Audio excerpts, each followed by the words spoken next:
आज आमच्याकडे खूप पाऊस पडलेला आहे आणि आज आत्ता वाजले 4. आज दुपारी पार्सल वगैरे आलेलं मी ती घेतली आहे, तुमच्यासोबत शेअर करेन पार्सल कसं आलं आहे. तर शंभूच्या अन्नप्राशनची तयारी चालू झाली आहे, करते आहे हळूहळू मी.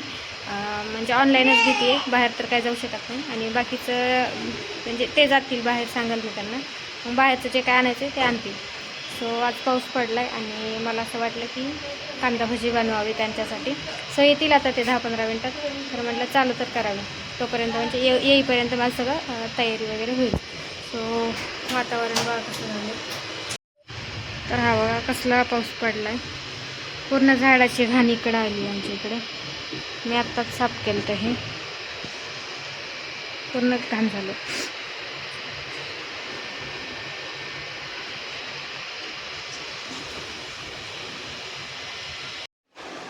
कांदा चिरून घेतला आहे मी लांबला. आता त्यामध्ये मीठ टाकून घेते, म्हणजे काय होईल की पाणी सुटेल कांद्याला. सो 1 चमचा टाकला आहे आणि वरती अर्धा चमचा थोडीशी हळद घालते आणि त्यानंतर घालते लाल तिखट. तर आमचं लाल तिखट बिलकुल तिखट नाही आहे, सो मी 2-3 चम्मच घालते. 3 चम्मच लाल तिखट घातले. त्यानंतर आता इथं लसूण जिरे कुठून ते पण घालते. त्याआधी ह्याला मिक्स करून घेते छान. हातानं मिक्स नाही करत आहे मी आता सध्या, कारण तिखट लागलं माझ्या हाताला आणि शंभूला पण मला घ्यायचं असतं. सो तिखट हाताला लागलं की परत त्याला घेतलं की त्याला लागलं नाही. सो त्याचं पण अंगाची इरिटेशन होईल, त्यामुळे मी असंच मिक्स करते.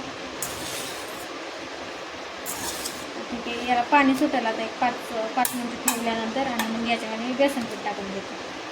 ठीक आहे, पाहूया.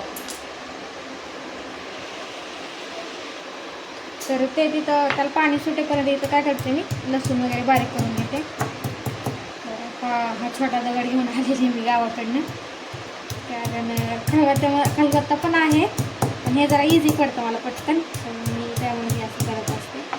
तर त्यामध्ये हे सगळं असं मिक्स करायचं. आणि तसंही मी किचन वाटा रोज क्लीन करते आणि काही कुटायच्या आधी पण मी इथं क्लीन करून घेत असते. सो यस, हे बघा बारीक झालं आहे. आणि आता ह्याला मी टाकते याच्यामध्ये.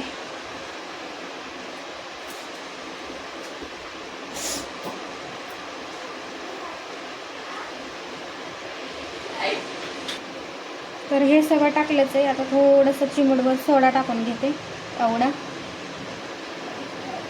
म्हणजे काय होईल की क्रिस्पीपणा येईल आणि छान होते भाजी. ठीक आहे, उगा थोडं टाकलं. आणि आता याच्यामध्ये बेसन पीठ टाकून घेते, म्हणजे कांद्याला पाणी वगैरे सुटले. तर हे बघा, याला व्यवस्थित मिक्स करून घेते आणि याला चांगल्या प्रकारे पाणी सुटलं आहे.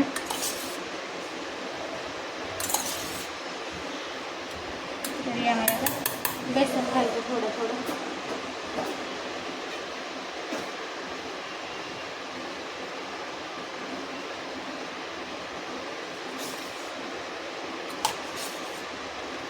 हवं असेल तर पाणी पण घालू शकतात थोडंसं, जर कांद्याला नाही.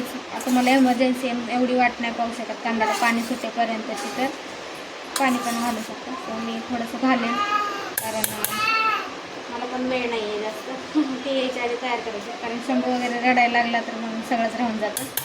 फटाफट बनवून घ्यावं लागतं मला. तर 3-4 चमचे मी टाकून बेसन.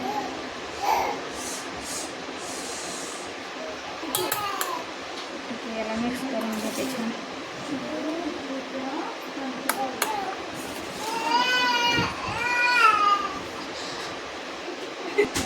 तर हे बघा असं झालं आहे. आता याच्यामध्ये थोडंसं पाणी टाकते, कारण मला वाटतं जरा घट्ट झाले. पाणी टाकून छान मिक्स करून घेते.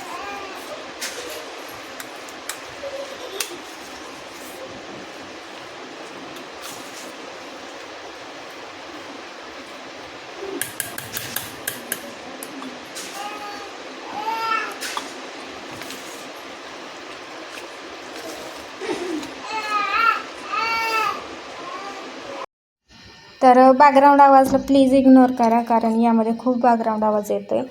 सो ठीक आहे. आता त्यानंतर मी ते कढई ठेवले तेल तापण्यासाठी आणि आता मी याच्यामध्ये भजी टाकून घेते. तर चम्मचच्या साहाय्यानेच भजी टाकते आहे, कारण जर हाताने टाकले तर तिखट आहे. शंभू कशानं रडायला ते पण कळणार नाही मला. तर मग मी आता इथे चम्मचनंच टाकून घेते. तर थोडं नॉर्मलच गरम ठेवले तेल, खूप जास्त नाही टेम्परेचर त्याचं. तर यामुळे काय होईल की भजी आपली कडक होती. तर माझ्याकडून काय झालेलं, कांदा जरा गोड होता आमचा, तर जरा गोड गोड लागायलेली भजी. बाकी खूप छान झालेलं, क्रिस्पी पण खूप झालेली. तर पावसाच्या वातावरणात हे असं तेलकट खायला खूप छान वाटतं आणि स्पेशली त्यांना तर खूप आवडतं. पण त्यांना कांदा भजीपेक्षा जास्त मिरची भजी आवडतात. कांदा भजी मला आवडतं. सो ठीक आहे, आम्ही मस्त भजी केली आणि एन्जॉय केली. सो तुम्ही पण करा. चलो बाय.